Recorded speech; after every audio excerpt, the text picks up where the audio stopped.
দর্শক, top and টি-20 সিরিজে Northern টেরিটরির বিপক্ষে দারুণ এক জয় পেল বাংলাদেশ। এর আগে 3 ম্যাচ খেলে 2টিতে হেরেছে বাংলাদেশ, জিতেছে এবং আজকের জয়ে 2 ম্যাচ জিতে পয়েন্ট টেবিলে এগিয়ে গেল টাইগার বাহিনী। টসে হেরে আগে ব্যাটিংয়ে নামে বাংলাদেশ। 2 ওপেনার নাঈম শেখ এবং জিসান আলমের ব্যাটে চড়ে শুরুটা দুর্দান্ত হয় বাংলাদেশের। 3 ওভারেই 55 রান তুলে ফেলে টাইগাররা। 11 বলে 25 রানের ঝড়ো ইনিংস খেলে বিদায় নেন নাঈম শেখ।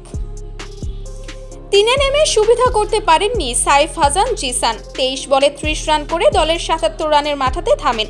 এরপর কিছুটা কমে আসে বাংলাদেশের রানের গতি। শেষ দিকে দলের হাল ধরেছিলেন নুরুল হাসান সোহান। 23 বলে 35 রানের টর্নেডো ইনিংস খেলেন তিনি।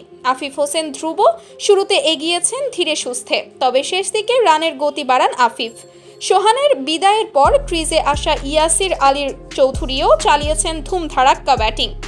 নির্ধারিত 20 ওভারের খেলা শেষে 4 উইকেট হারিয়ে 172 রানের পুঁজি দাঁড় করায় বাংলাদেশ। জবাবে নর্দার্ন প্রথমে জোড়া উইকেট হারিয়ে বসে। এরপর কিছুটা লড়াই চালিয়ে গেলেও শেষ মুহূর্তে নিয়মিত উইকেট হারিয়ে ম্যাচ হেরে যায় তারা। আর অন্যদিকে দাপটে ম্যাচ জিতে যায় বাংলাদেশ।